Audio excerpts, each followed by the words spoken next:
Recording in progress. Mr. Grover. Yes, go ahead. Board of Trustees of Crystal City Independent School District will meet in special session at 6 p.m. Thursday, June 18th, 2026 in the Administration Building Boardroom 613B, West of Olive Street, Crystal City, Texas, 78839. Call the meeting to order at 6 o'clock. 6 p.m. Roll call, please. Mr. Vince Martinez, Here. Mr. Sammy Houston, Here. Mr. Cruz Mata, absent. Mr. Victor Bonilla III, Present. Mr. Gabriel Espinosa, Here. Mr. Ray Espinosa, Here. and Mrs. Peggy Young. For the record, we do have quorum. Now, a moment of reflection.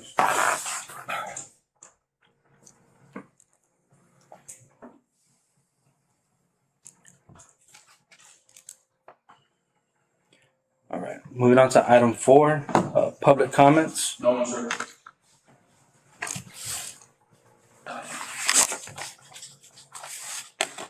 For the record, there's no public comments. And Mr. Grove, we'll be going into closed session after all, or No, there's no need to go in closed session. Okay. We will not be going into closed session. We'll move into item 6A. Consideration to approve the contract with TASB Executive Search Services and authorize superintendent to approve any matters related here too. We do have 2 representatives of TASB here to. And did we go into closed session? We're We not, don't. I'm not going. We're not going to closed session. Or we're gonna skip it? Yes, We're sir. skipping it. Oh, okay, all right. I'll make a couple comments. Yes. Why are we skipping? Because there's nothing that's considered closed session. I just put it on there because I was on vacation last week. I didn't know what would transpire. There's nothing that we need to discuss that's eligible for closed session. We're not interacting with the attorney or anything. And their presentation needs to be done in open session. Okay. You haven't sent us a memo about maybe recommending staff members back or something, or they'll be in the regular meeting. That's a regular meeting, yes, sir. Okay, tonight we have representatives from TASB Executive Search, Mr. Cody Newcomb and Dr. Marion Strauss. They're both former superintendents. I've known them both for quite a long time.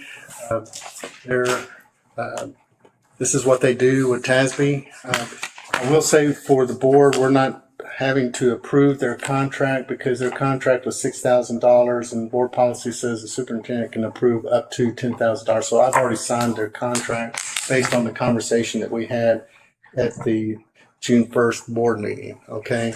So they're here to present timelines, procedurals about conducting the search, answer any questions y'all might have, any directions that you might want to them to consider in this search process.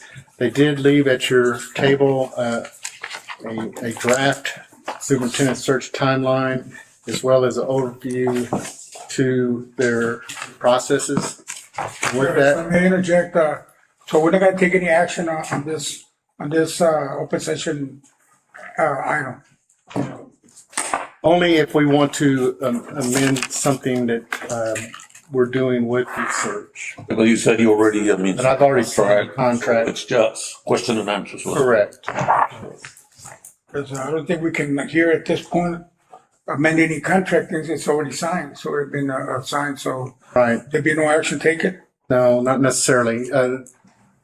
They're here to present Yeah, I understand that. the search and how to conduct the search. Okay. And with that, Dr. Strauss? Sure. Yes, sir. First of all, let me say thank you for having us and allowing us this time. I've been doing this for 15 years. I've done well over 150 to 200 searches in with my time at TASB. And I take this one to be as important or more important than any that we've ever done. And Can I ask you a quick question? You still working with Stesby right now? I do, yes, sir. I'm going to retire soon, but I'm going to be here for your search. So we're going to do the search. With me tonight is Cody Newcomb. He is your field service agent. So he calls on your district at least a couple of times a year and meets with the superintendent. And he's been doing this for just a few months. Yeah. Going on a year, actually. Okay, so almost a year. But he's somebody, you see us, if you come to SLI or convention, we're always there. TASB does not go away. We're going to be there after this search is finished. And we want to make sure that it's successful because our reputation is on it as well. I will tell you that after 5 years, about 83% of our superintendents are still in their positions. And after 3 years, which is pretty much the norm, we have over 90% that are on the job. So we try to make sure we find someone that is going to be a good fit, not only with the 7 of you, but with your community. Because every community is so different, and the culture, we have to understand that so that we can go out and recruit people. And we do recruit. We will recruit. We will call people that we think will be a good fit. We will also, if you've seen someone present at SLI or convention or wherever that you think would be a good superintendent here, we'll be happy to reach out to any of those people as well. You just need to let us know. So with that, we're trying to get your commitment to this search, and your commitment is going to be time. We have a timeline in front of you. There are some very important dates that we need to work out today, and you may not have your calendars or know your work schedules. So we do not take action on this timeline because we want to be able to be fluid and flexible. So if something comes up, we'll change it. Tonight is the planning meeting, and that's the first thing you see there, the very top line. Again, what we're doing is tying these dates down, getting your commitment. Part of the commitment is that you can be available for these dates. The other part is that it is confidential. And we will ask you to sign a confidentiality agreement stating that none of the candidates' names will be talked about, all released, except for the lone finalist. That's when it becomes public. Yes, sir. Yes, ma'am. I was going to ask only, so these dates will be dates that we should be available as a board? That's what we're going to talk about. Now, I know that's probably not going to happen, and we're going to have to change them, and I'm happy. That's why we're here. Yeah, no, me too. I mean, just so I can know what That's days what I we're would. doing. Yes, sir. So tonight is the planning. The next time that Cody and I will be here will not be a board meeting. It will be for community sessions. So we will schedule several community sessions during one day, and we'll come in and talk to people. We actually ask that you not be there because we want people to be as open and honest as they can with us.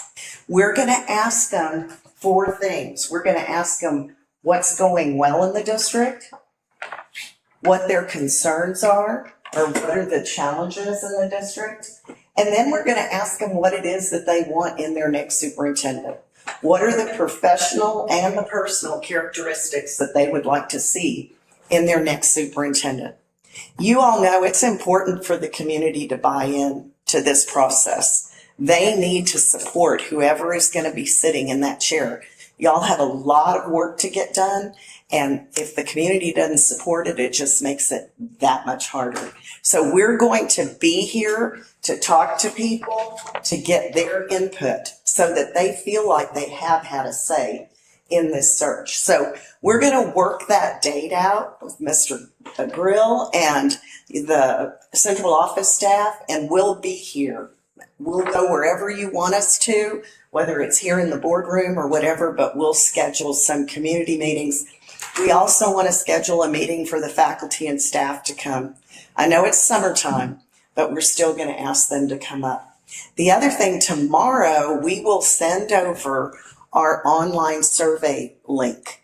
So on your webpage, probably tomorrow is Friday, probably Monday, there will be a live link on the webpage that anybody in the community can click on, fill it out, hit submit, and it comes back to TASB.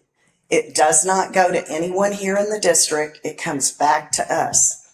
When we shut that down, we will compile a report and we'll summarize it for you. Here are the main things that are going well. Here are the concerns that the community had. And here's what they want in their next superintendent. So we're going to send you a report, and that report will come to you on July 7th. Again, not a meeting.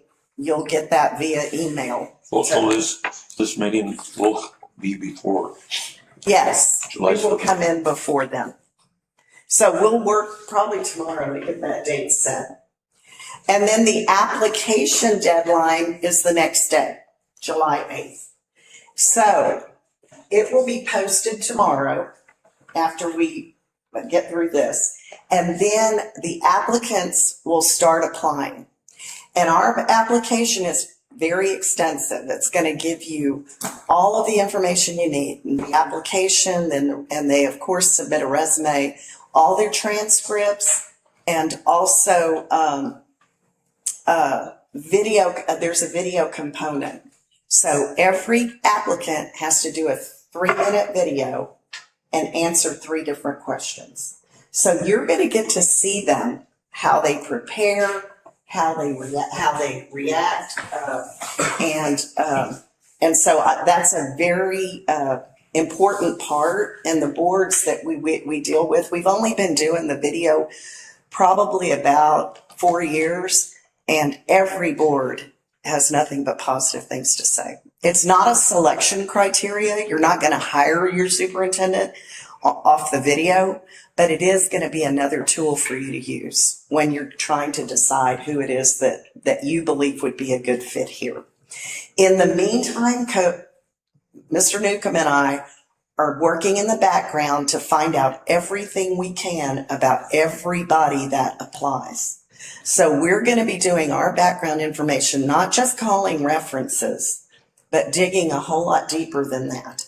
Because we pretty much know, I think, and with Mr. Grill's help, we know everybody in the state of Texas. There is nobody that we can't reach out to and say, this person worked for you when? Tell me tell me what you know about them and their work ethic and the things that they did and were successful in.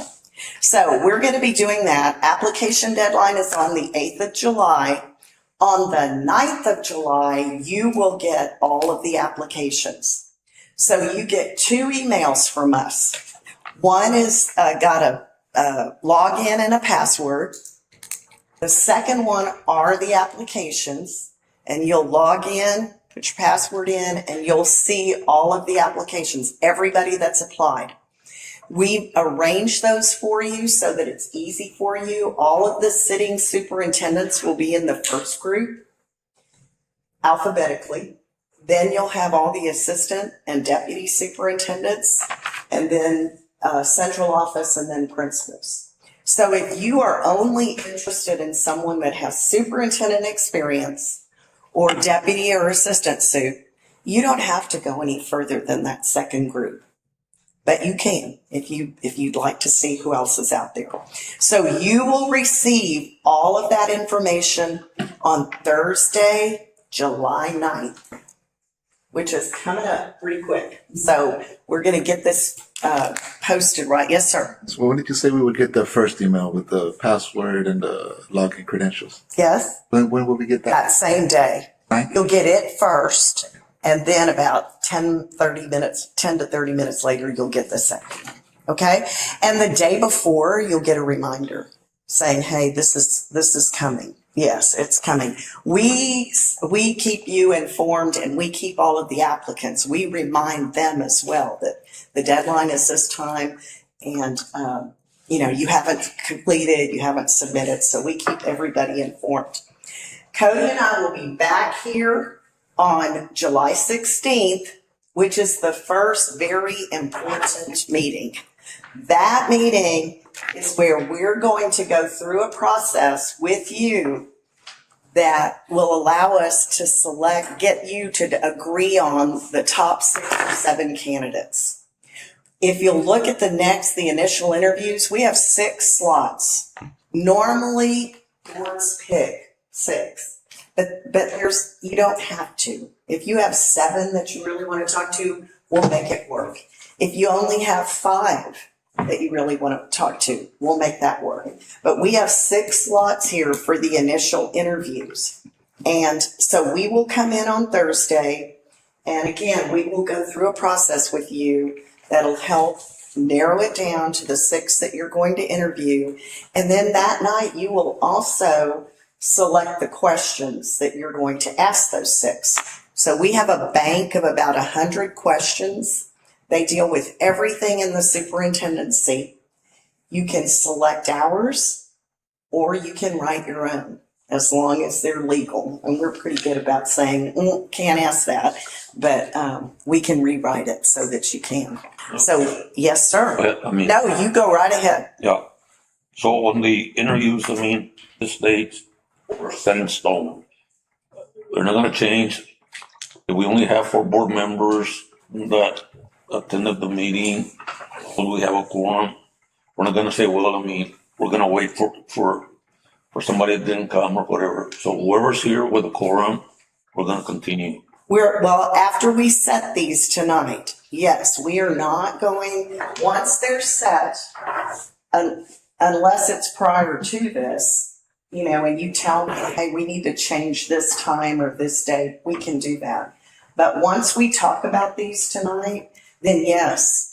And we really, it is so important that all of you are here. Yeah, that's what I'm saying. I mean, Because those candidates, you're interviewing them, but they're also interviewing you. And there are lots of jobs out there right now. Lots of jobs. And if something isn't right, if it doesn't feel right, or 3 of you don't come, that doesn't send a very strong message to the people that are here. So I can't make you come, but I'm going to encourage you to please do everything you can to attend all the meetings. So those 3 initial interviews are the 3 dates. What do we need to do with those? Do we need to change any of them? It's Tuesday, Wednesday, and Thursday, July 21, 22, and 23. I know somebody probably has a work conflict or something, so we'll work around it. We'll get them changed tonight. I'm very flexible. Oh, good. I'm okay with them. I mean, Okay. I'm fine with them. I can make it. I don't wake up till 2. Okay. I'm just kidding. Okay, that's fine. I'm just kidding. It Whenever doesn't you're start till 6:30, but if we need to call you and wake you up, we can do that too. What else? Anything else? Mr. Bonilla, are you okay with those? That's why I was checking my calendar. Okay. All right. So we can leave those for the 21st, the 22nd, and the 23rd. What about the times? Would you rather start at 6 and get done at 9:30 for me to adjust that, or even early? It's up to you. Most of our board meetings are at 6. Okay. go 6. 6 is good. So I'm going to do 6. And then the first one will be 6 to 7:30.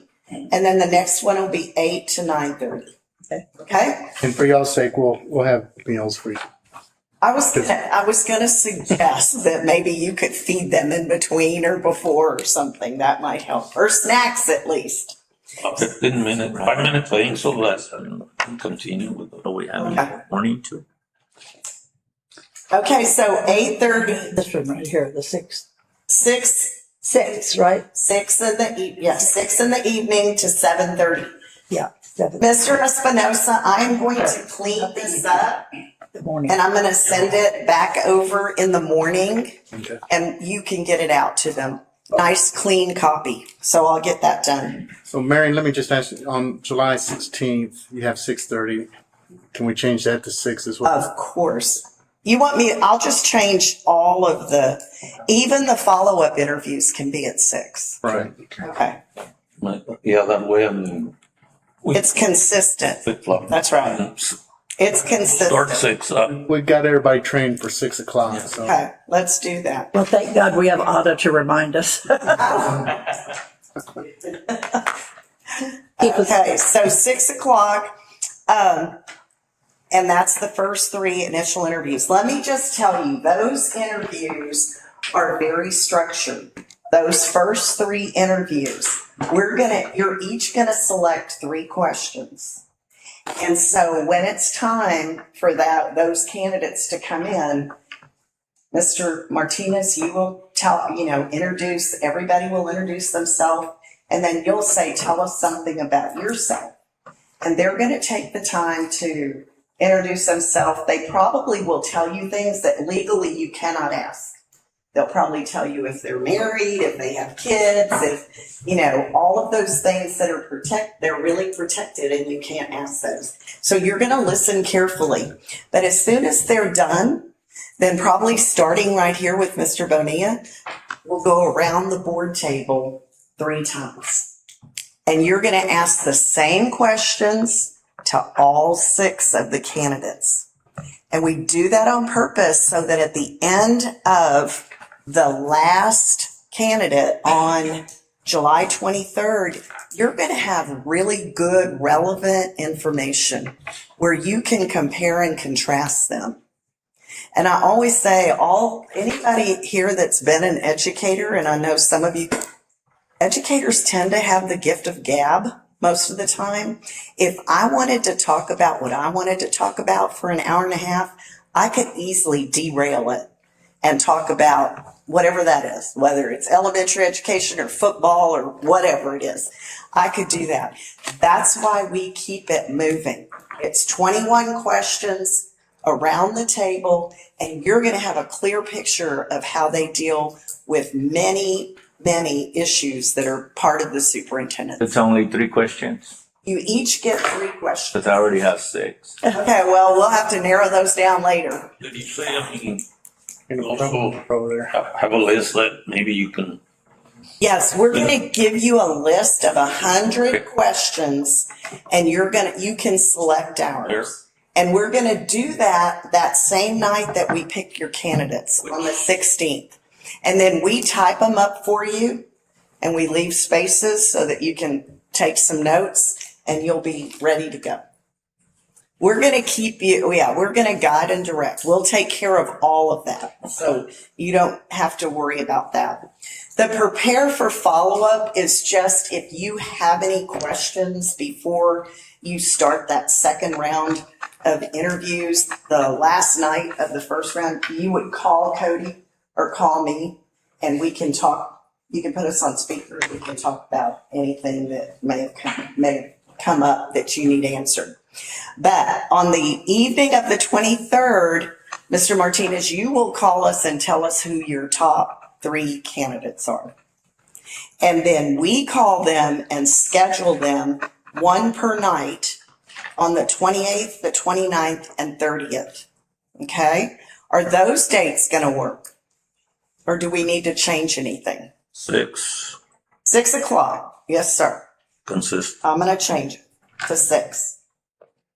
So that night is completely different than the first round. There are no set questions.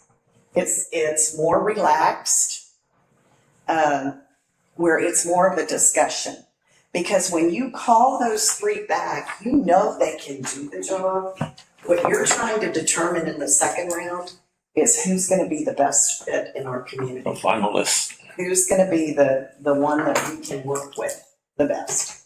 So during that second round, most of the time, and this is entirely up to you, it's your search, the board will invite the spouse of the candidate with them at the beginning of the meeting for 15 or 20 minutes, have some cookies and water, coffee, whatever, and just meet the spouse. Because all of you know how important that person is going to be in this district as well. They're going to be the one that people see in the grocery store and all of those things. So normally our boards will have that little social and then excuse the spouse and go into the second interview, which again is much more relaxed. There's no set questions. We're going to ask you to look at your notes from the first round. And if there's something you want to know more about that maybe you didn't have time to ask, then that'll be the time that you get all of your questions answered. We also tell the candidate, get all of your questions answered as well. So it's a discussion. At the end of the third night on the 30th, you will call us and say, here's our person. And we will contact them. And if you decide you want to do a site visit to the home district of that person, whoever that one person is, then we help set that up. It's scheduled for August 4th on this timeline. It would be 2 or 3 board members going to the home district. It can't be a quorum. Going to the home district, sitting down with board members there, some community members there, and some faculty and staff. Oh, I think that's good. It's never turned out to where a board has, never in my 15 years have they come back and said, no, we don't think that's going to work. It's always a reaffirmation. If you do that, we encourage those 3 board members to stop at the Chamber of Commerce or the Dairy Queen. I don't know where people congregate here, but go wherever they congregate and just talk to people and make sure that, you're feeling good. Your community will appreciate you doing the entire search. This is just one piece of it. And you can look at your community and say, we did everything we were asked to do. And here's our person. And so if you decide to do that, then the next night you would come back and name that person your lone finalist. Because once you show up in a district, 3 of you, the word is out. So we want to get that. We want to name them the lone finalist as quickly as we can. And then there is a 21-day wait period by law. And so that would put your vote to hire date on Thursday, August 27th. And then all of that's negotiable. They may be willing to start that the next day, but all of that would be worked out during that time. Questions? I know that's a lot of information very quickly, but we'll be here. Yes, sir. Yes, ma'am. Would y'all be here, I guess, with August 27th through the whole? We will be available through August 27th. We do not come to the interviews, and we don't on purpose, because we want this to be your superintendent, not ours. And if we're here, sitting in here, you're going to look to us to say who we think would be the best. And so we want you to do that. We're available 24/7. If I'm not at a board meeting, I'm on the phone usually. So we're available 24/7 if you need anything. And luckily we can be here. If there's something that comes up and you need us, we'll come. Okay? Okay. Thank you. Mr. Screw, you had a question, right? Well, Dr. Strauss, I've been highly suggestive to the board.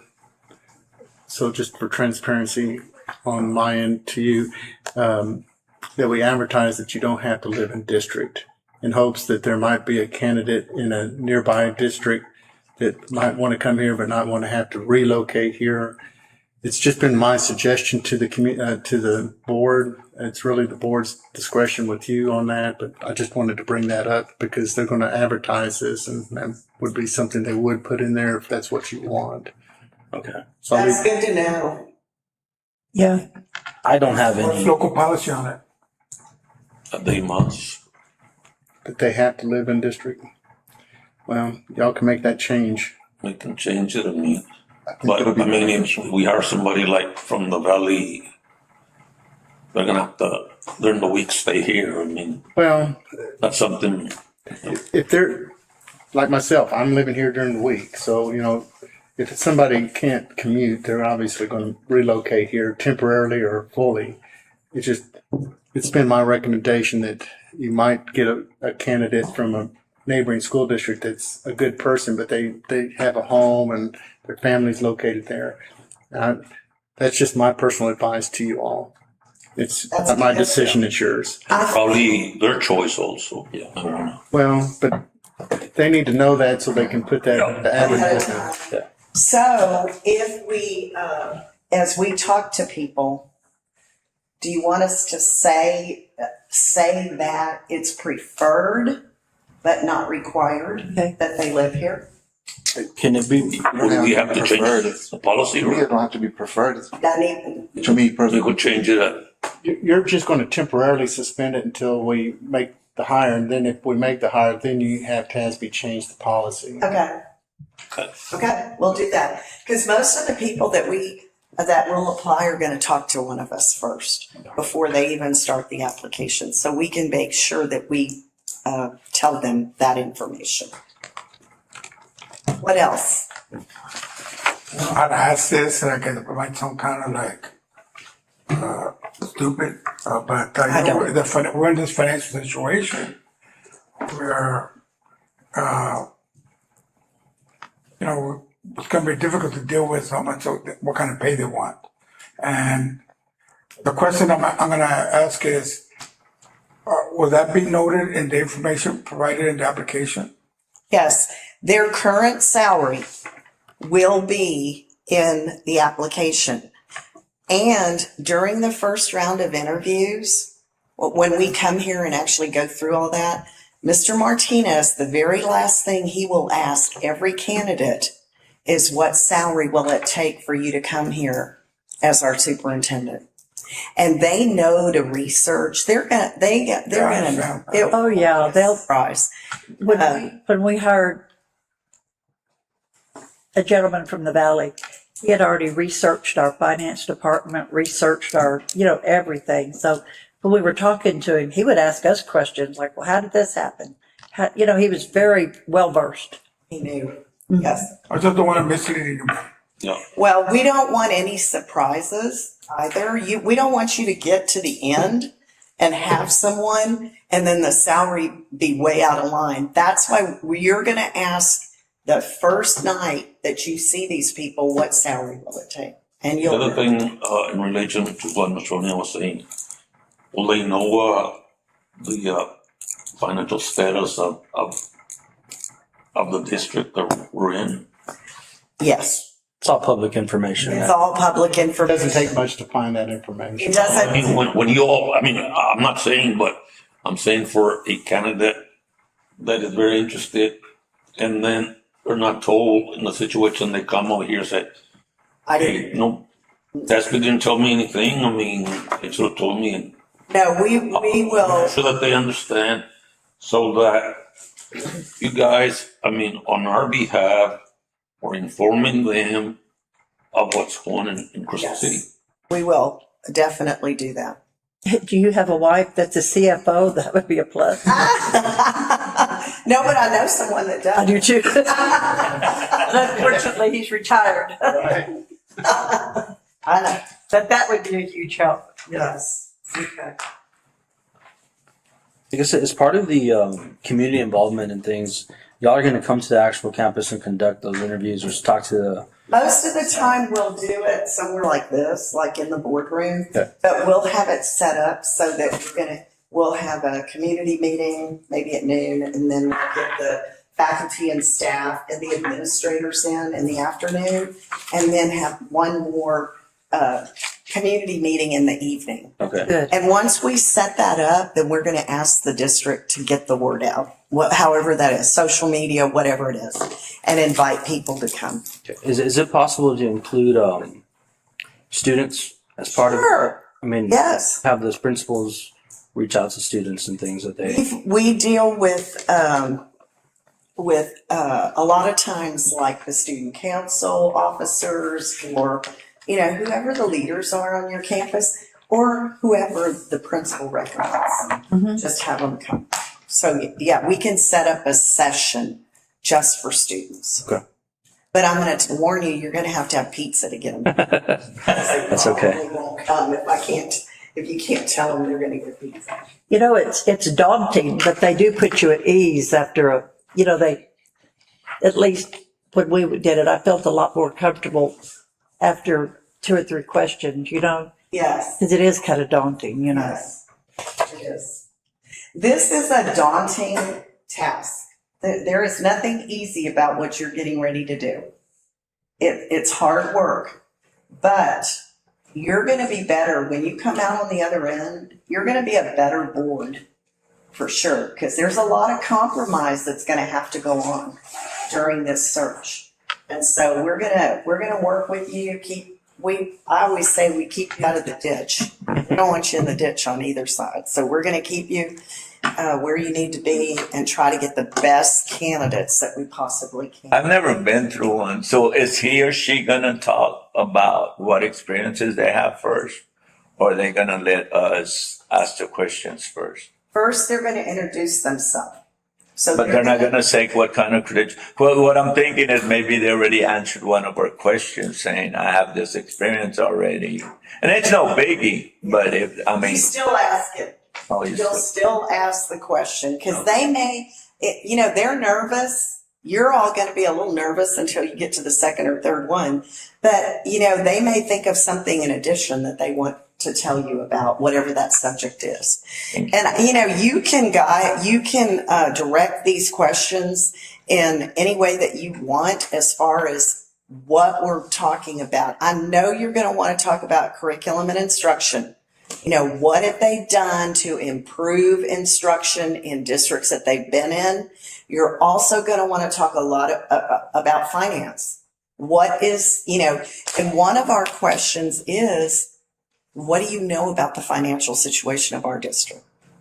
And that's going to be very telling, those kinds of questions. So, we're going to guide and direct, and we'll make sure you get everything asked that you need. Thank you. I just want to ask the board, you want me to assist in the process? Yes. I'm not going to assist unless y'all want me to. And assist, I'll be at the board meetings to usher them in, to swap out candidates when we have two interviews in one night. In other words, I'd be in the hallway because it's going to be a closed session, so no one's going to be able to attend. We're not going to be Zooming anything.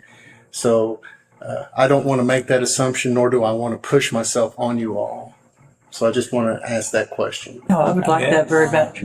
No problem. Okay. I have a question. Are those sessions gonna have to be posted like? Yes, ma'am. And we're going to send you all the wording. Okay? All right. So we're going to take care of her. We don't want her to have any additional work either. We may ask you to make a few copies once in a while, but, when we're coming in. But other than that, we are going to send you everything you need. Okay? And as far as the link you provided to Mr. Fernandez to go ahead and. Yes. Joy Rivera will be sending that over tomorrow. Okay? Thank you. All right. So y'all, thank you again. Anything, Cody, that I missed? So may I just recap board meeting dates? Yes. Buddy? Of course. So if I'm seeing it, we'll have a board meeting on July 16th, Yes. on the 21st, 22nd, 23rd. Okay?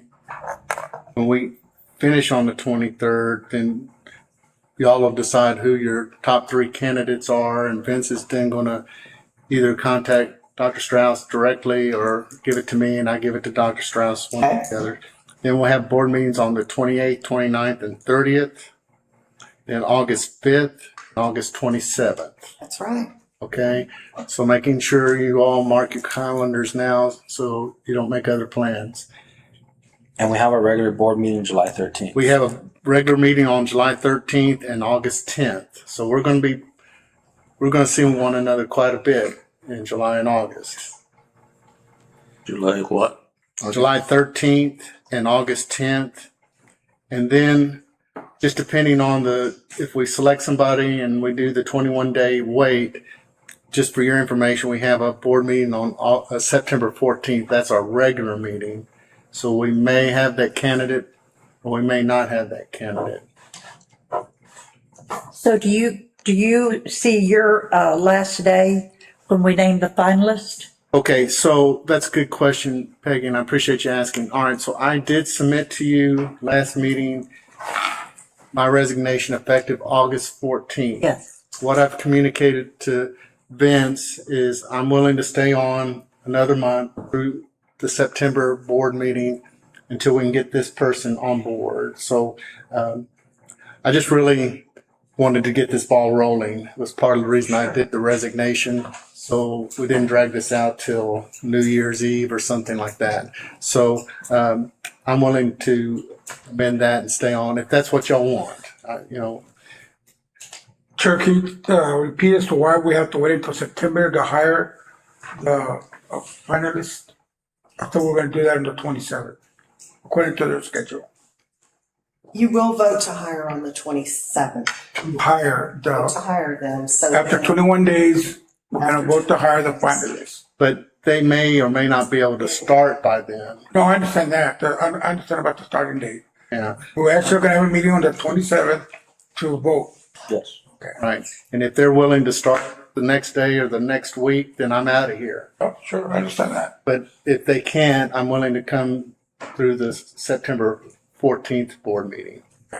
Just to give y'all and the new candidate time to get things worked out and negotiated on their actual start date. So just because I gave y'all my resignation at the last board meeting, I just wanted to clarify that and make sure you're okay with that, because I don't want to assume you want me to stay any longer than August 14th either. I think, just even when they get hired, if they do start the 28th, I think it'd be good for you to stay a week or so or 2 weeks to, the continuity, kind of show them where things are going, the plan that we see forward, transitioning. Transition. All right. So, Just for a reminder now, I'm out for 2 weeks. So August 20th, if you want to write that down, August 20th through September 4th, I won't be in Crystal City. All right. If you recall, What, sir? August 20th through September 4th. That was arranged upon my hire and my contract. September 4th. I wrote that down somewhere too. Again, there's that possibility that when y'all make the hire on the 27th, I'm not going to be here that night. Okay. So, it doesn't mean y'all can't have your board meeting to hire that night. It's just I won't be here that night.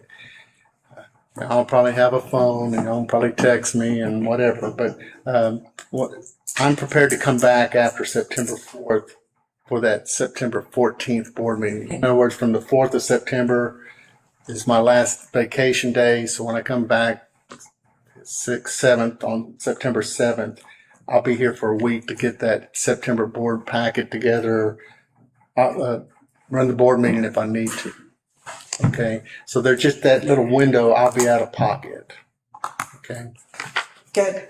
I think that makes sense as well, is to come in and help them with the agenda, get everything on it that needs to be. You'll have that information. I'm pretty sure you guys are aware of this already, but there are 3 board members that were there. They've gone through this process before. Good. Yes. Okay.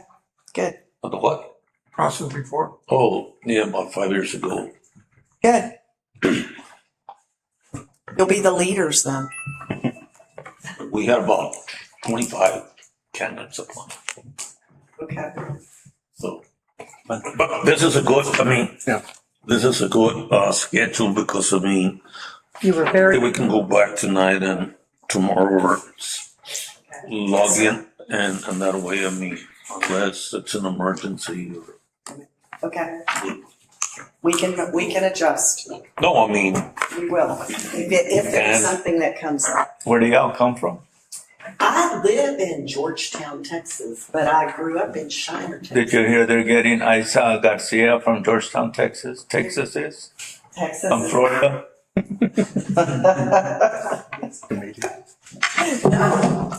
Sammy had a question. town is a cute little place. Just that, can you just either clarify what the visit to home district was It on was very August 4th? That's where 3 of you will go to the home district of whoever your candidate of choice is. These are very nice. Now, let me just tell you about maybe 40% of our boards do site visits, 60 say, no, we really don't want to do that. We can decide that later on when we come back, Okay.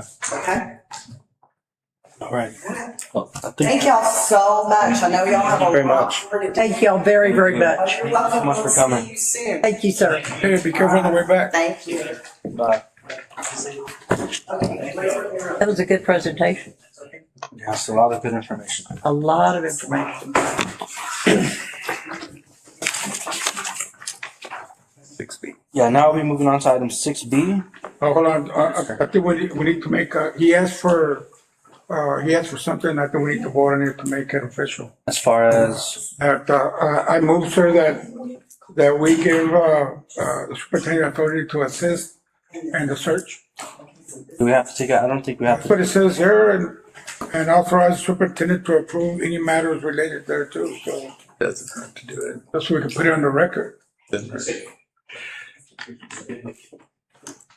It can't be all unofficial, right? I mean, No, I mean, it's not, it's just, it's an open session item, not an action item. And it being a contract that is less than $10,000, per policy, Mr. Grill I'm not talking about the contract part. I'm talking about the second. Already a done deal, though. There's an and in there. it's related to So that the superintendent cannot act on the second part. He can, based on the authority we gave him on the reference to the contract itself. But this action item, it's an action item. It says to authorize superintendent, he asked if he could assist with the search. I think it's a good idea. But we need to make it formal one. Okay with that. we can take the motion, sir. We can take the motion. That's my motion. Okay. On the motion, can you restate the motion for the record, please? Yes, sir. I motion that we authorize superintendent to participate in the search for a new superintendent and to deal with any matters related to that interest. Do you have a motion? Do we have a second? I'll second it. Second by Mr. Espinosa. Any discussion? No. All in favor? All opposed? Motion passes 6-0. Thank you, Victor. Item 6B, discussion and action regarding the Vader and efficiency audit. Do I take it? Okay, so I was contacted by a law firm that I've worked with in another district previously, and they were questioning why we were doing a efficiency audit, and I said, well, I thought the legislature required it. And so there are some legal reasons that I wasn't aware of, so that's what this page is about. And so this is from Tom Cruise's office, from one of his attorneys, Ricky Benavides. And basically it says that we don't have to do an efficiency audit if there are any governor declarations of disaster. So there are a couple of declarations of disaster in our county here in Zavala County, which would allow us to forego the efficiency audit. So I contacted Moat Casey and I asked them, all right, you can tell us that. And their response was, well, we didn't know you had any declarations of disaster. So I said, can you give me an example to show the board what an efficiency audit is going to look like? So this is a sample of the audit, what we received. Just to be very honest with you all, I thought the efficiency audit was kind of expensive, so I thought because of our financial situation, it might be wise to save that money. But after I looked at this document, and I did talk with Vince personally about it, it's my recommendation that we continue to carry forward with the efficiency audit because it is going to yield some useful information and also will be fruitful, I think, in the community once we ask the community, because this is like calling a bond election, okay? That we can show the community that we've gone the extra steps to prove that this is the right thing to do to call the Vader, because this document will help us with. Remember, once we call a Vader, we can't be suggestive. We can only present facts, and so this would be a factual document to share in the community. What was gonna be the cost rate, if I may interject? I know we talked, $19,000. how many? 19,000. 19. Yeah. And so again, because we're broke, I was kind of saying, all right, maybe that's the thing to do. So then when I asked for a sample of the audit, then Vince and I talked on the phone, and we agreed that, this might be worthy of that $19,000 because again, we might learn administratively and as a board, there's some things we can do better to make our finances and our situation better. And just as importantly for our community, because you're going to be asking the community on November 3rd to vote for this or possibly against this. And this at least we can use as factual information to share with the community. We're doing everything we can to operate Crystal City ISD as efficiently and as effectively as possible. I asked a similar question at the presentation, and I agree. I believe that we should go forward with I have a question. I've been talking, or people ask me, about the beta and everything, and right now, I know what it means, but the main concern is our taxes going, who's gonna be making that explanation? Excellent question. All right. So the next steps for us are, just like you do for a bond election, we have to have a separate bond counsel. It can't be One Cruz's law firm. It has to be a separate bond counsel. And then you also have to have a financial advisor company come in to tell you, all right, this is how much it's going to cost the average taxpayer with a home, this value, this value, this value, and this is how much, 13 cents is going to raise or 18 cents is going to raise. Now, this kind of dovetails because at our August board meeting, you're going to be adopting the budget. And with that, you're going to be adopting the tax rate. And so these kind of come together. These just happen to come together coincidentally in August because we have to call the Vader at the August board meeting, just like we have to officially call the board election at the August board meeting because everything has to occur on a uniform election date. So that's November 3rd, okay? Now, the bond attorney provides you language for the ballot, all right? And one of the sentences that the legislature requires is the ballot has to say, this was a tax increase, okay? That hurt us. I know, but that's the law. But Yep. so the bond counsel doesn't charge anything if the Vader fails. They only charge if the Vader passes in November, okay? How much, I can't tell you how much that's going to be. Now, same thing with the financial advisor. They don't charge anything if it fails. They get paid if it passes. So what I briefly talked with Vince about is, do we want to use Escamilla and Ponic, I think, is who y'all have used in the past. And then, I wouldn't. all right, Those are the ones that we have. right. for- Now, again, I think bringing some new, fresh eyes into the situation, people who haven't worked with the district before because of all our financial situations. I have worked with a bond counsel, McCall Parkhurst out of San Antonio, and it really doesn't matter, but I'm just telling you factually. My wife's been a school CFO in multiple districts, and that's who she used in Bernie, which is a really mega, big, wealthy school district. And I'm in little bitty Sabinal, and we both had really good experiences with them as a law firm. Then we've used Samco as the financial advisor. Another really well-known financial advisor is called Hilltop out of Austin. Anyway, that's what. Do you know, excuse me, from Robert Tijerina? Right. I mean, that's who y'all have used. So we have. No, that's the one that we just hired. Well, but we don't have to use them if we don't want to. If y'all want to use them, that's fine. If you don't want to use them, that's fine. I'm just telling you, that's next steps. So tonight, I'm asking you to say, yes, we want to do an audit, okay?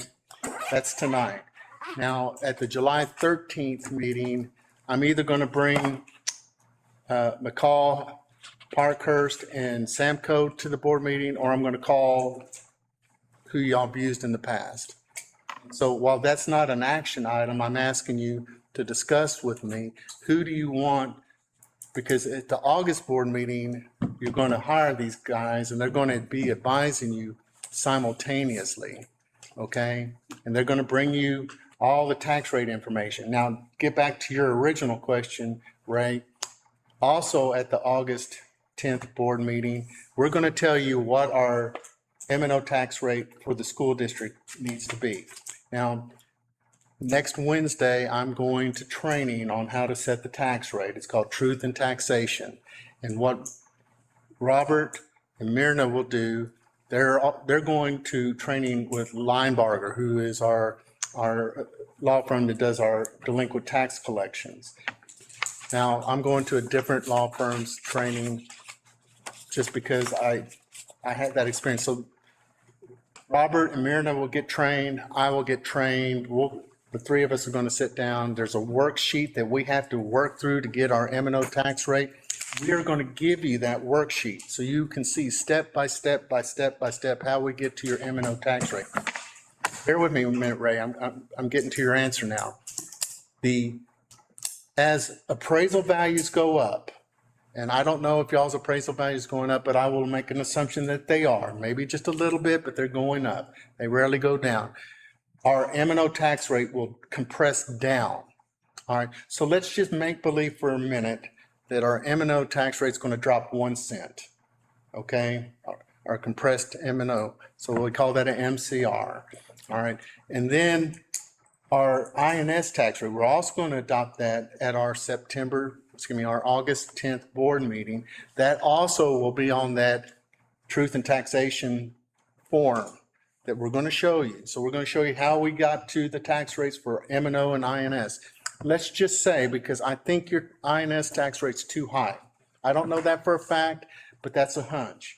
Let's just say it goes down a nickel. So if our M&O is going down a penny and our INS is going down 5 cents, that's 6 cents. Let's just say that the Vader is going to cost us 12 cents. Taxpayers are only going to realize a 6 cent increase. And that's how we market this to the community is, hey, we're dropping your M&O a penny, we're dropping your INS 5 cents, but the Vader is going to cost 12, but your net cost is 6 cents. And what the financial company is going to do is say, all right, and again, I'm just making numbers up. The average home in Crystal City is $87,000. So the homestead exemption for homes, $140,000. So they won't see an increase. Okay. If you're 65 or over, your taxes won't go up. Now your appraisal value can go up, and thus you're going to pay more in taxes, but it's not because the tax rate went up 6 more cents on the Vader. Okay. Now, if you're 65 and older and you apply for it, you get another $60,000 exemption. Why do I know this? Because I'm 65 right now and I've already done this at my house. So Tish and I will be able to have a $200,000 homestead exemption. So will anybody in this community. There's probably not very many people that have 200,000 plus homes. So if they're 65, not only is it frozen, they have a bigger homestead exemption. This isn't going to impact them. Now, the financial advisors will explain all this to you, and they'll have handouts with numbers on it so you can see this. But that's how we market the Vader, is that our M&O is going down, our INS is going down, the Vader is going to go up, but the net cost to you. Now, what I did in Sabinal, just again, I'm trying to draw an analogy, is we got a new Burger King in Sabinal before we were opening up before we were doing a bond election there. And Burger King sends out these coupons all the time. And so for a Whopper, a fry and a Coke, it was $6.99. Well, that just happened to be approximately what the taxes were going to go up on the average home, $6.99. Okay, so I said for one Whopper meal, you can have this new facility. And we won by 71%, almost 72%, because I just drew an analogy, okay? Because people always put costs into their own pocketbook and in their calculations and their thinking. And so how we present this factually is this is how much it's going to cost you. And this is, if you think about it's only $6.99 a month, it's going to cost you. People say, oh, well, that's not too bad to save our school district, keep it from closing and consolidating. Now, I will tell you that I can't show you definitively tonight or probably next month at the July 13th board meeting. I cannot show you definitively, but when we adopt the tax rate and the budget, we're going to have a deficit budget. We're not going to be able to close that $10 million gap. We have a $26 million budget right now, and we're going to drop this down to $16 million, which happens to be what we're projecting our revenue is going to be. If you remember, that's what Robert showed y'all at our June 1st board meeting. Now, what I'm telling you is our revenue is not going to be as strong because we're getting hit up with so in the 24-25 school year, so they call that the fiscal year 25, we just got notice from TEA that they're going to hold $500,000 from our payment this coming September. Okay, that's $500,000. So we're going to be in the hole at least 300,000 plus. Okay, but 300,000 isn't a lot when we pass the Vader.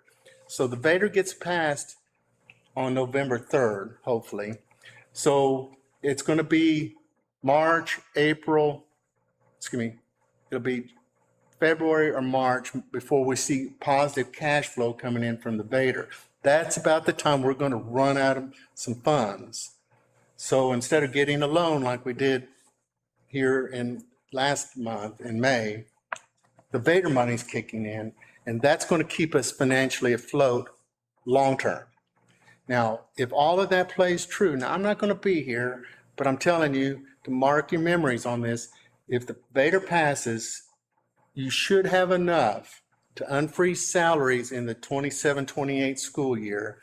You should be able to maybe bump up insurance contributions a little bit, but we're going to bring y'all some proposals on health insurance that are going to be much better for our employees and less costly to the district too. But this freezing of the salaries, the dropping the stipends by 50% and everything else that y'all approved a couple of weeks ago, hopefully is only a 1-year gig. And then we should get off of that. What y'all cannot do is start hiring more employees. Got to show a lot of restraint. All right. That's what happened in December of 24. Y'all filed a financial exigency. Y'all let people go. And then last school year, y'all started bringing people back in, and it ballooned and got away from you again. Now, we riffed all these people. This is the second rift this district's been through in 2 years. So learn from that mistake. Don't start adding more people, because what's going to happen this next year is principals and teachers are going to start whining about, we need more help. We need more help. Remember, there were only 4 teachers let go. Everybody else were aides, secretaries, paraprofessional staff. Yes, those are important people too. Now, there was a smattering of people from food service, we let a couple police officers go, a couple people from maintenance go, a couple people here and there go, and a few people here in the central office go. But the majority was instructional aides, and then again, the majority of those were from the consolidation of the 3 elementary schools. Now, we're already getting some requests. Can we add this? Can we add that? Can we add this? And all I can say is we've got to learn the word no. We got to say no, because that's what's going to sink you again is people, more people. It's not unfreezing salaries. It's not returning the stipends to where they were. It's not going to be the health insurance contributions from the employer that are going to hurt you. It's going to be full-time equivalents. We call those FTEs. Okay, Ray? Let me go back to the first, thing that we're talking about, financial advisors. You mentioned that, you know of some that are very good. Can you recommend to the board one of those? Yes. So that, Yes. I mean, because I'm saying this guy and this guy, but if you have worked with somebody that you feel can help us because you know him, Yep. I mean, it would be better because of the success that he has. And so I don't owe these people anything. They've just done a good job for me and Sabinow, and they've done a good job for Tish Well, and Ernie ISD. I mean, instead of, well, I mean, I want this one. So if you want to write it down, the financial advisor is Samco, SAMCO.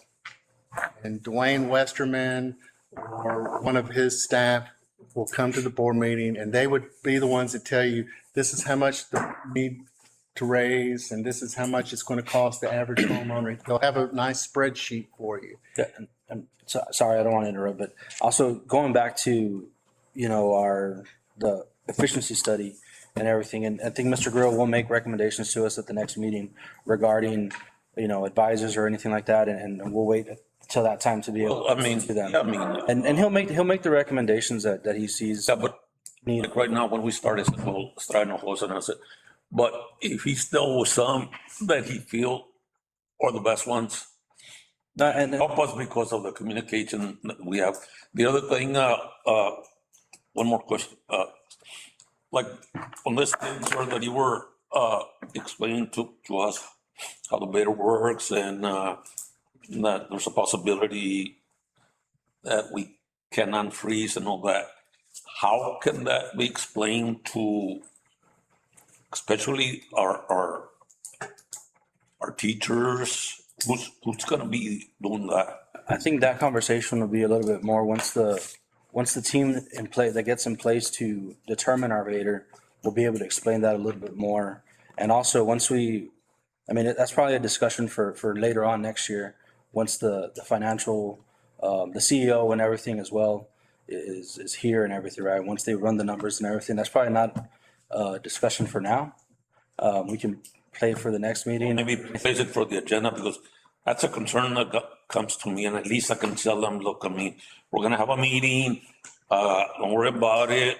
I think at the last meeting, it was briefly discussed, that there's a possibility, but all the numbers still have to be ran, right? We still have to look at everything in detail and see that we are financially stable before we can make those recommendations or anything, or the district can make the recommendations to the board.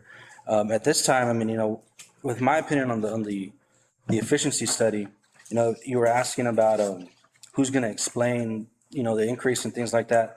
They do provide a page in here that kind of lets out how much the difference in taxes or increase is going to be. It's shown in here, and It's gonna be this company that's going to call a meeting. they will present the audit, but I'm assuming, and my assumption is that they would discuss with the team and with the district, what our tax rate is looking like before they give all the information, because this report probably will not be done until October, I believe. So we would already have adopted a tax rate and things. And we'd already officially called the beta. Yeah, but when we officially call the Vader by then, but this report and what it's doing, and finding the rest of finding efficiencies throughout the district. I think a report like this is something that should be done every 3 to 4 years. Just as a standard for the district. It gives us time to learn what's going on with the district, if we're running efficiently, if we're not. If I may, sir, Ray's points are valid, but really, I think the question is who's going to be responsible for the strategy to present all this information to the community? It's all valid. I think our community needs to know this information so they can be more knowledgeable when they make their vote. They're not gonna believe us. No, and well, that's the thing. When the time comes, when we build the teams for the Vader, that will all be discussed at that point. That's why I was gonna make the motion to go ahead and approve the efficiency audit. That's gonna be my motion. We do have a motion. Do we have, That was your recommendation, right, sir, to go ahead with the Yes. agency item? do we have a second? I'll second it. Motion made by Mr. Bonilla. Second by Mr. Espinosa. Any discussion? All in favor? All against? Motion passes 6-0. I'll try to have some people here at the July 13th meeting. It won't be an action item, it'd just be an information item. We won't make an action item until the August meeting. Moving on to item 7A, discussion action to approve the submission of a letter to Texas TA requesting a payment plan under Texas Education Code 48.272. Okay, so if you look at this page, it's got the legal pages on it, and on the cover page, you can see a copy of an email that I received from TEA, David Marks. And if you would, just turn to the back side of the first page, and you'll see an email that I sent to the entire board on June 2nd. And I said, "Board, please be advised that Crystal City ISD is overestimated enrollment and ADA for fiscal year 2025. TEA is going to withhold $500,000 from our August payment." Okay. TEA is willing, because of our financial situation, let us have it paid out, us pay it out back to TEA, which it's really not a payment. They're just going to hold $100,000 for 5 years to make that 500,000 number. So I thought, well, that's a great thing. This is what we got to do because we're hurting for cash. Well, then if you'll look at the front page and you can see where I've highlighted it and I've circled it with red and everything else. So I told David Marks, yes, we want to proceed. So he said, all right, here's what you got to do. You've got to document your budget reductions. Okay, we can do that. They want an annual budget cash flow that reflects the financial position of the district with and without the payment plans. And then the third thing is how the district is working toward maintaining a positive cash flow. So with that, there's a requirement that we author a letter to the commissioner. So if you'll turn the pages, wait, let me back up. So with that letter to the commissioner, then you'll see a star. I'm on the front page still. It says the district will be assigned a financial conservator for the full duration of the repayment schedule. And that's 5 years? 5 years. So, Dr. Reyna is our governance and finance conservator. So I don't know if it'd be her or it would be someone else that they assign. Now, just for your information, I'm providing y'all how much we're paying both Dr. Reyna and Mr. Hines, just for reference sake. But they're doing a lot of work right now that their time on task is going to start decreasing. But it's the only thing I have to give you a reference on. So we just need to weigh out, do we go ahead and just take the $500,000 hit this August? Not deal with having a conservator here for 5 years? It's not that it's bad to have the conservator, it's the cost of the conservator. But if, So, at first I thought this is a good deal. We need to do this 5-year payment thing. But then when you start looking at, we're still paying back $500,000. It's just spread over 5 years.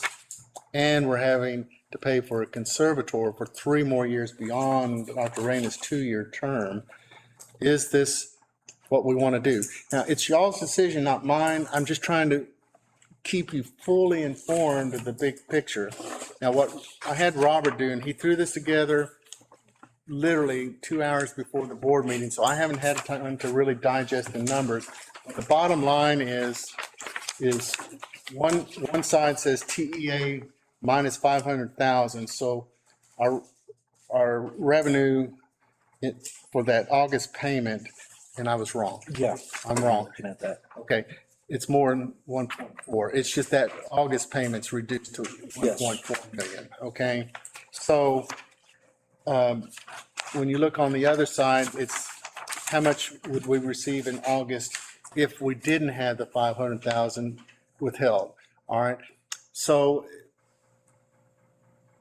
the bottom line is it's going to be a punch in the gut, lose $500,000 in revenue from the state, but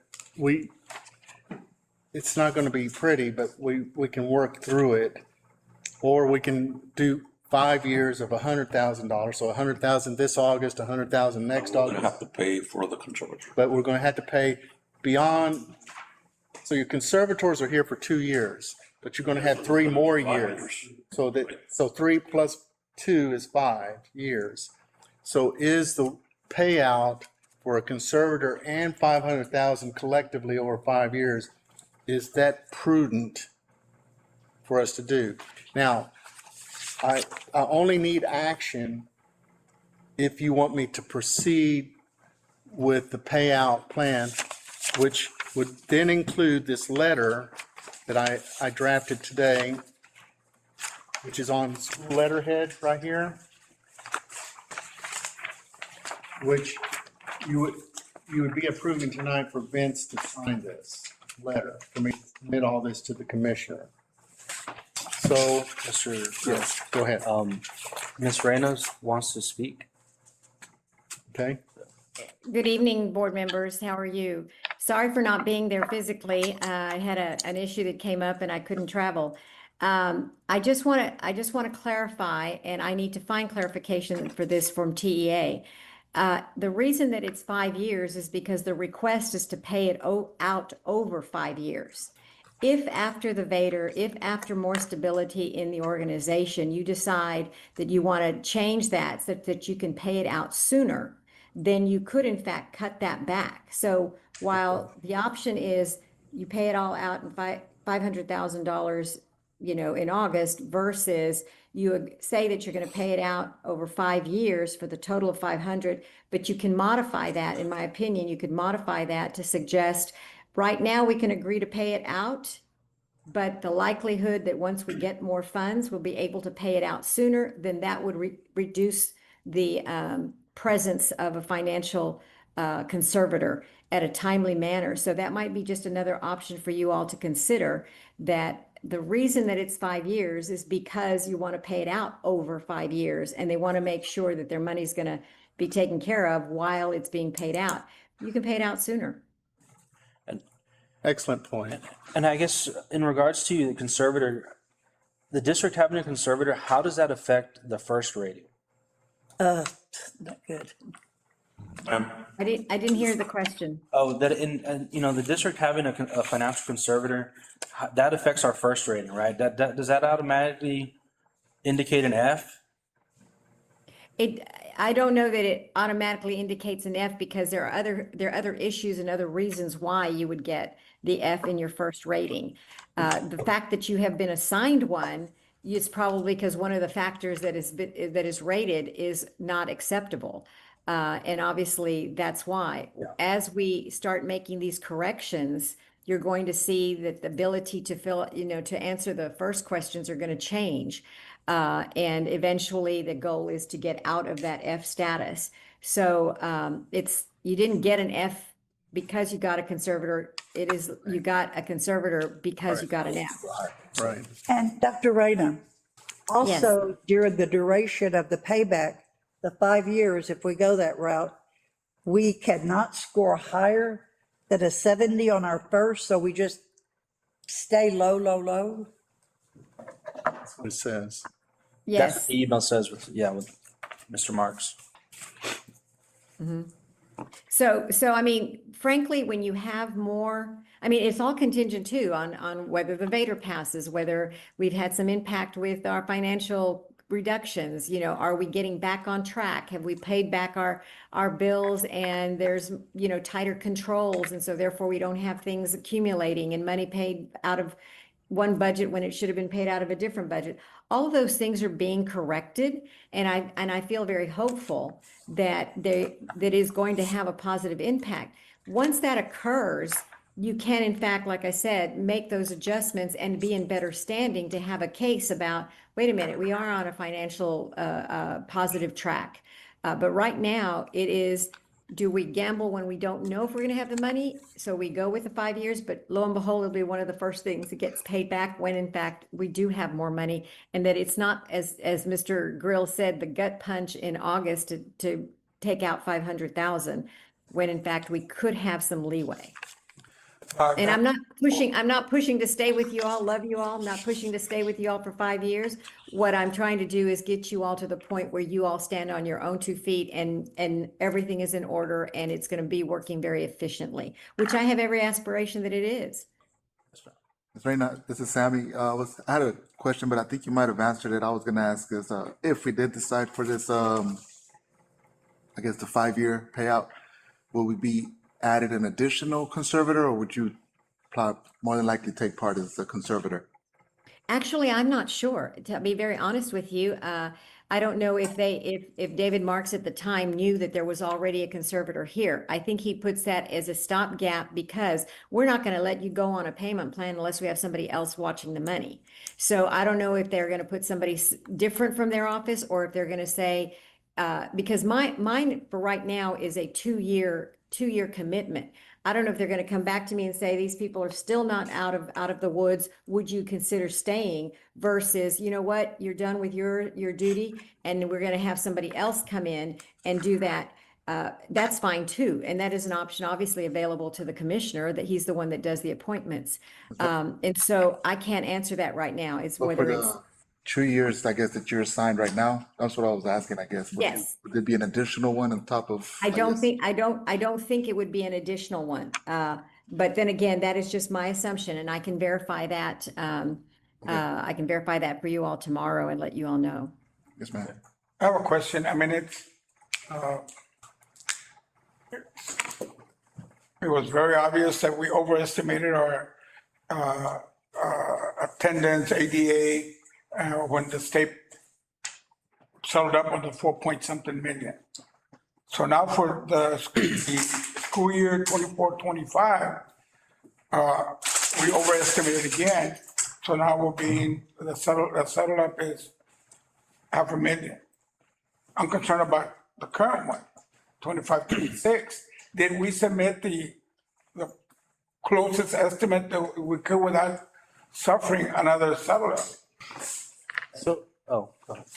So the unfortunate way of how this works is we give TEA an estimate each year, and then they send us money based on that estimate. But then when the school year's over, so right now, this week, I submitted to TEA our enrollment for the year and our ADA for the year.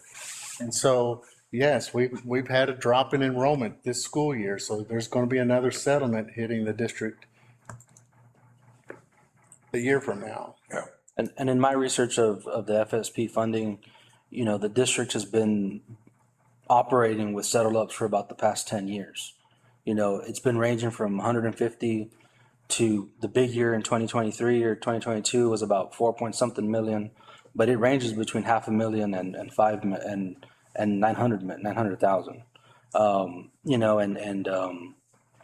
Last year, And I know that, say, 10 years ago, 9 years ago, it didn't show up too much because we did have a balance in our fund balance. yes, We probably made, the one, I guess Ray and Peggy might be able to answer that question, approved an amendment to move or give that money back to the state. yeah. I mean, at those times, yes. I mean, it'll have been supplemented with funds that the district had, right? But I just wanted to say that the district has been operating with a settle up from the previous year for the past 10 years at least of about 500,000. So, The last 3 years. The 4 million. the estimate that we submitted, did you submit an estimate or the actual figures? Because The June submission's always actual. When you do a fall submission in October, it's based on the enrollment in October. But what you've been seeing is students leave the district during the school year. So there's been from last spring in 20 25 to this spring in 26, you've lost 104 kids. So you're going to have another settle up to the negative in a year from now, from this school year. Now, hopefully we can plug the loss of attrition there. I really don't want to bird walk too much. First, I want to thank Dr. Reyna because she has a really good point. I mean, she's here for 2 years.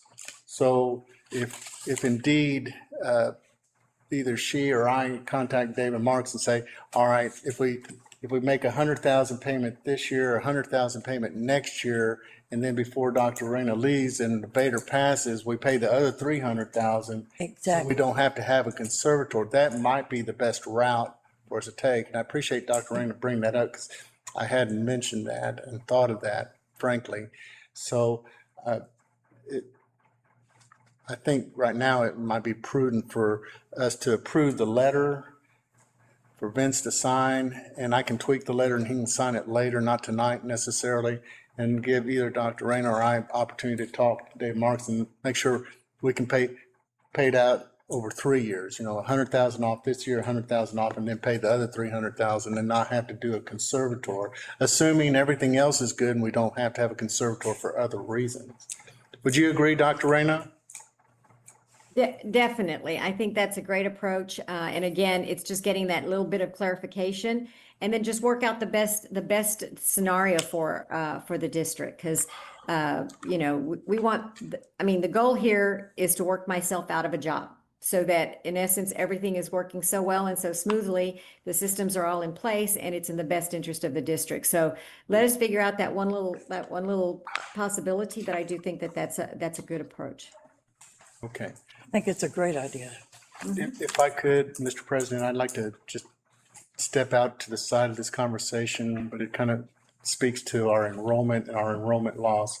All right, so pay to play has been something that I've been working on and working towards, and it was my idea. I've been preaching this to the community since I've come here in all my town hall meetings.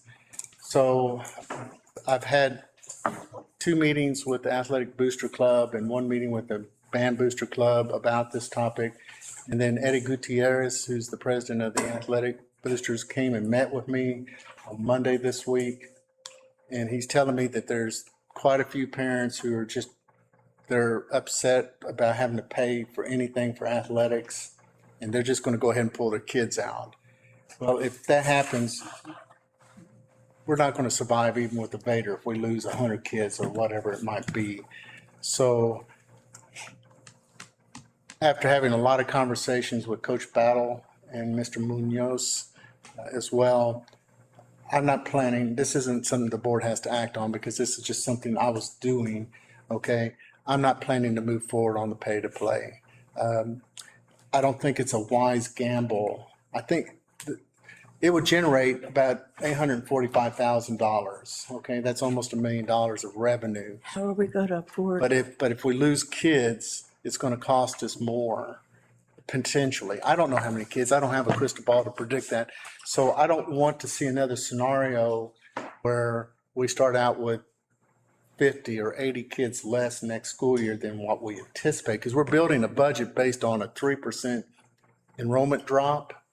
All right, because we just want to guess low and end up high. I mean, it's better that we settle up to the positive instead of to the negative. But it's not something really as a point of discussion or a point of decision making tonight, but it concerns me that we're talking about enrollment drop, and I just don't want to gamble on an idea that's untested, okay?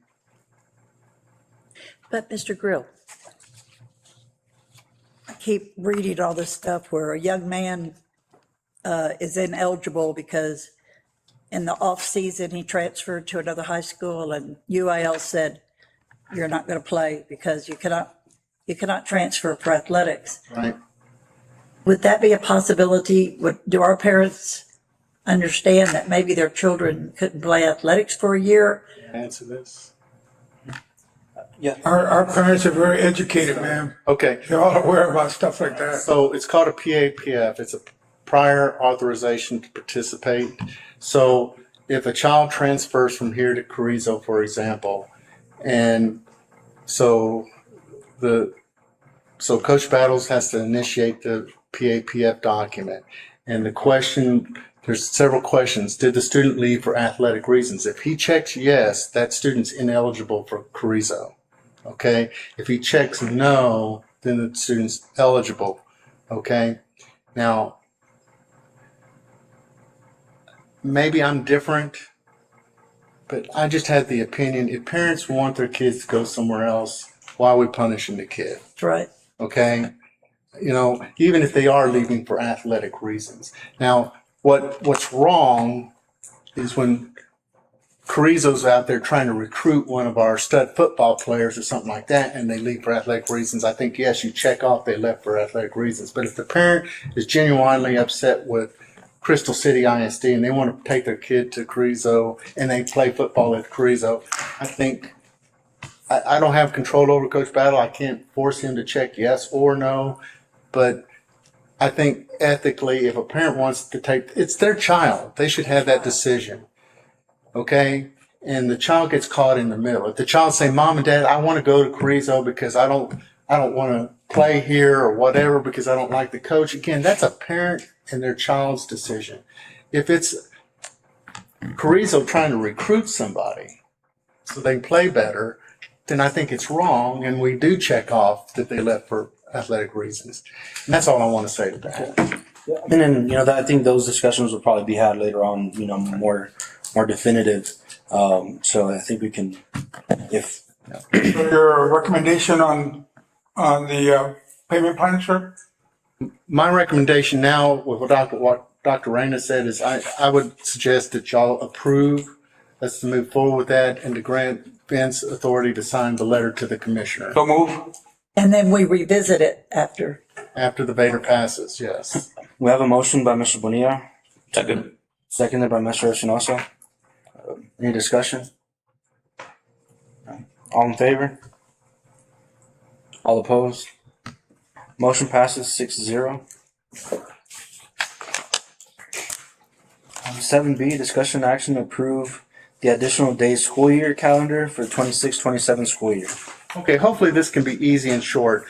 We reviewed this with the board 2 weeks ago on June the 1st. Next Tuesday, June 30th, is the last day teachers can resign without penalty. All right, 45. Next Tuesday? Yes, sir. Next Tuesday, the 30th. So that's 2 weeks. 2 weeks. So on June 30th is the last day teachers can legally resign without penalty. That's 45 days before the first day of instruction. So what we want to do is get this calendar approved. Now, for the teachers and for our students, just to refresh your memory from June 1st, this calendar has the same start date and the last day of school are the same. Okay. Same for the teachers. Their start date and end date are the same. What's different about this calendar is it has, instead of 167 days of instruction, it has 175 days of instruction, which means we have fewer professional development days and fewer teacher workday student holidays. All right. The commissioner is very strongly suggesting that schools do this, and the caveat is the state will pay Crystal City ISD for up to 20 days of extra school in the month of June, which facilitates us to provide summer school. We're not able to provide summer school this summer because of finances. So this gives us money to pay the teachers. Now, it doesn't pay for administrators, it doesn't pay for the secretary, it doesn't pay for the aides, it doesn't pay for anybody else, it doesn't pay for anybody here in the central office. But the teachers who get to work summer school get another month of pay. That's another plus because they're getting pinched in the pocketbook here because of the things we're having to do to the compensation plan. So at least our pre-K through 8th grade teachers, it's only pre-K through 8th grade, we get basically another month's pay. Now, will it be every teacher? Probably not, because you're not going to have the whole elementary student body coming back and the whole junior high student body come back, because it's a retention reduction plan. So kids who failed, they get to come to school for another month and get promoted, okay? Instead of retained. That's a good thing, all right? It's not good to socially promote, but it's not good to retain either, okay? So this also is for kids who didn't pass a test that need to retest, okay? Now, the thing is the holidays were the same with one exception, and it was MLK Day. Sammy, I'm sorry. We don't have another day to swap around. So, if y'all wanted to forego the Spinach Festival Day and have MLK, right now we show the Spinach Festival because that's kind of the feedback I got from staff. I had a cabinet meeting and asked them, and they said, "Oh, Mr. Grill, we're going to have a horrible day of attendance if we have school on the Monday after."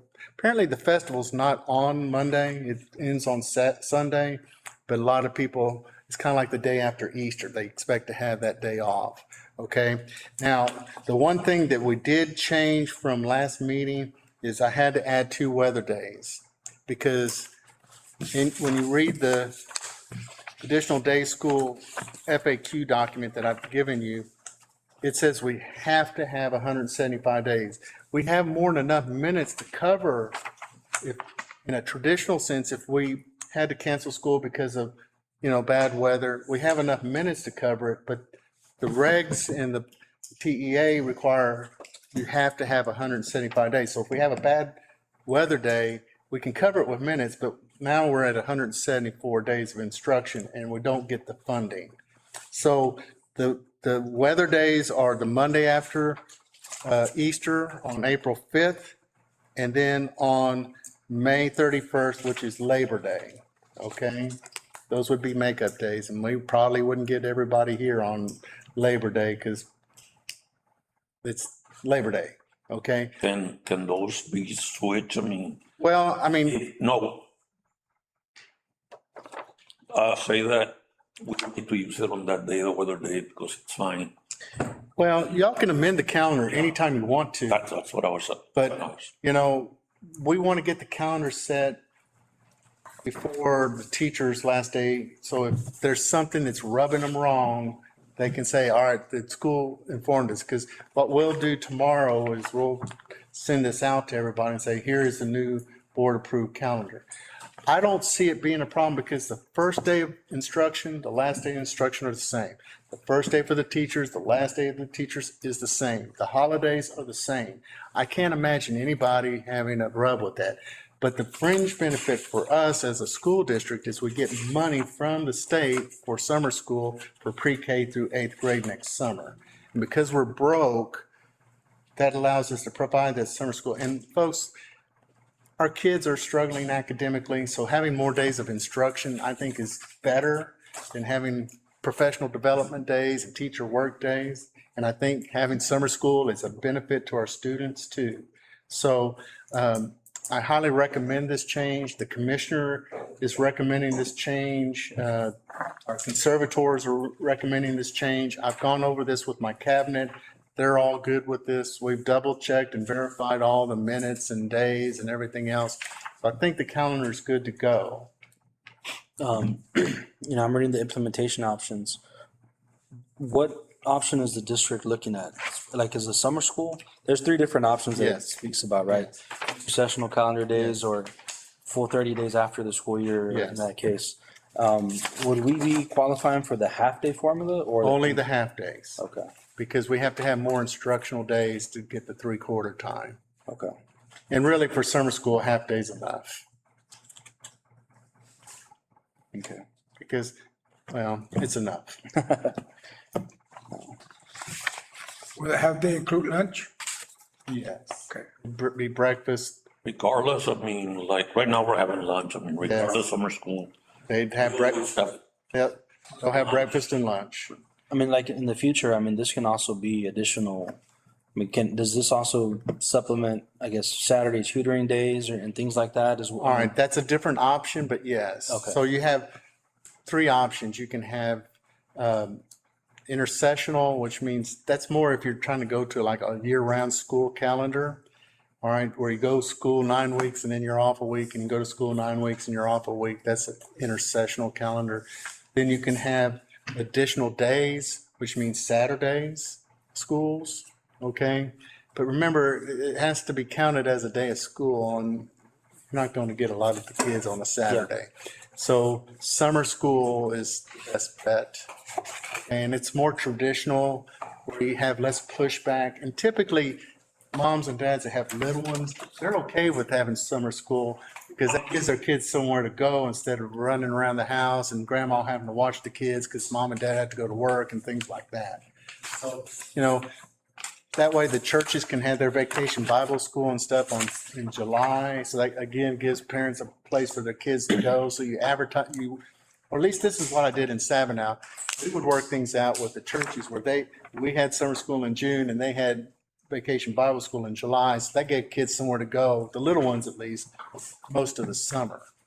The older kids, they stay at home on their own and they're not interested in vacation Bible school and everything else. So anyway,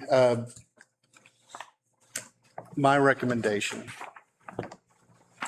I motion. Motion made by Mr. Second. Second by Mr. Bonilla. Discussion? All in favor? All opposed? Motion passes 5-1. Yes, 5-1. Now, item 8, adjournment. We have a motion. Motion by Mr. Espinosa. Seconded by Mr. Houston. Discussion? All in favor? All opposed? Motion passes 6-0. Very happy.